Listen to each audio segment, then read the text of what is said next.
Most people they think solar battery dies because it gets old, but that's not really true. The real reason most solar batteries fail early is because people unknowingly destroy them little by little every single day. And the scary part is most solar companies never explain this before they take your money. They advertise massive storage capacity, backup power during outages, and energy independence, but they rarely tell you what actually kills these batteries. And how long they realistically last, or why some people get 15 years out of a battery while others destroy one in four.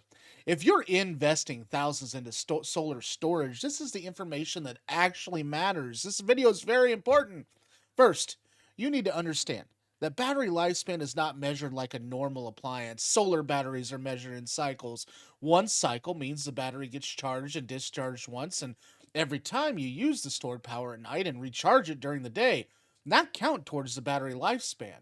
Most lithium iron phosphate batteries, called the LiPo4 batteries, are rated between 4,000 and 8,000 cycles. On paper, you know, that sounds incredible, but the marketing numbers are usually based on ideal conditions that almost nobody has in real life. Heat, deep discharges, poor charging habits, and cheap components can slash that lifespan dramatically. And one of the biggest battery killers is the heat.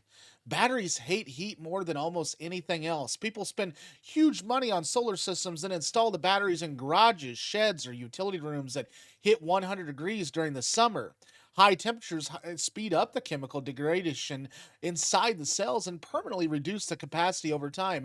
A battery running hot every day may lose years of life compared to one kept in a climate controlled environment. Cold weather can also hurt the performance. Extremely low temperatures, slow chemical reactions inside the battery reduce the efficiency. Charging a frozen lithium battery can cause permanent damage as well, and that's why quality systems include temperature management and heating protection. Another thing nobody even talks about enough is a depth of discharge. This is how much the battery you use before recharging it. Draining a battery to nearly zero over and over again is brutal on the cells. Even though many manufacturers advertise 100% usable capacity, constantly running batteries empty accelerates the wear.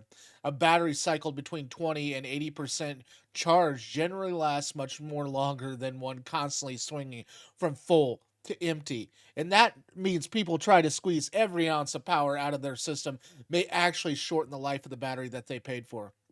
Charging speed matters too. Fast charging creates additional heat and stress inside the battery cells. If your inverter or your solar charger if it pushes aggressive charging rates every day, especially during hot weather, battery degradation increases faster. Slower, balanced charging is healthier long term. Even if it feels less exciting than seeing huge charging numbers on a monitor app. And speaking of apps, another hidden issue is poor battery monitoring. A lot of people install solar once and stop paying attention. And then months later, they discover one battery module is constantly overheating, underperforming, or failing to balance correctly.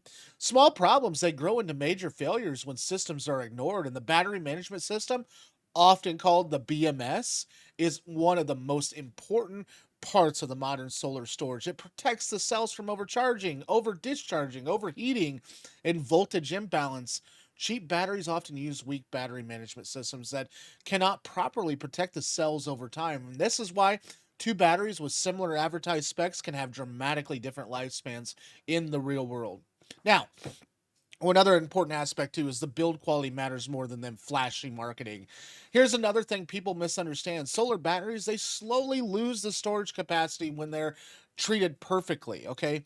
Even when they're treated perfectly. This is normal. After years of cycling, a battery that originally stored 10 kilowatt hours may only store 8. Manufacturers usually consider the battery healthy until it reaches around 70% of the original capacity. And that means the battery can technically still work while feeling noticeably weaker than when it was new.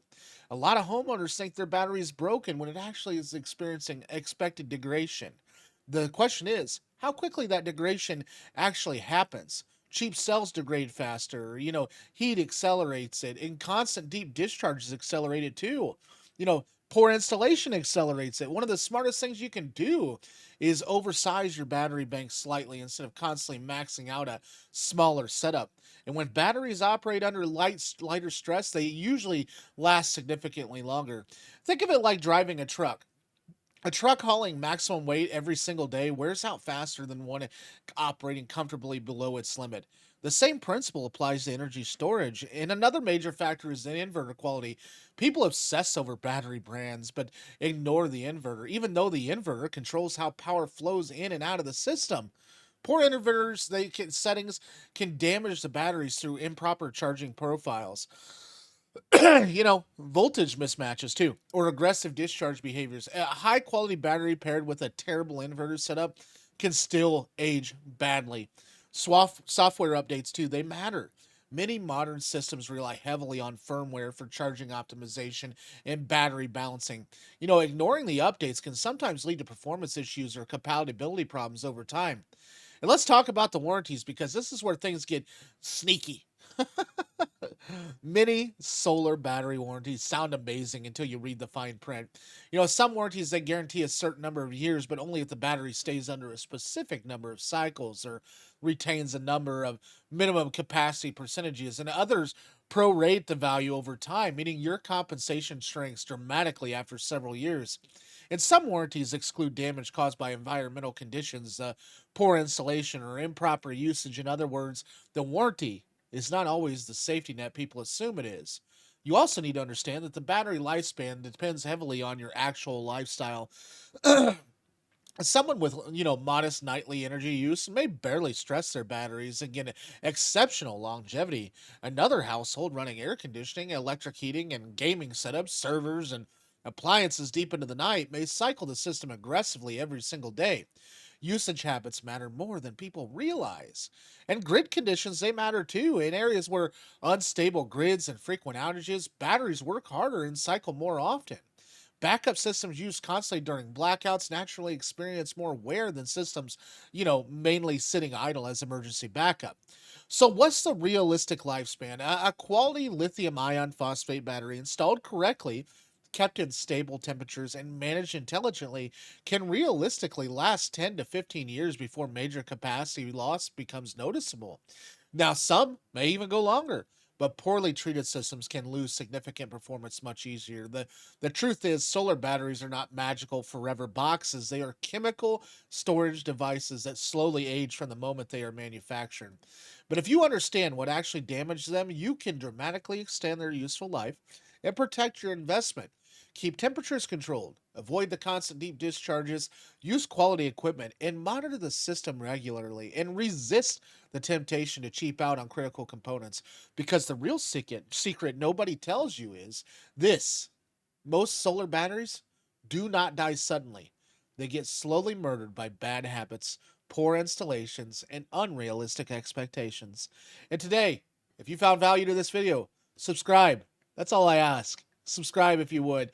We need 1,000 subscribers, and without that, YouTube says I can't grow. So please subscribe if you found value to today's video, and we'll see you guys tomorrow.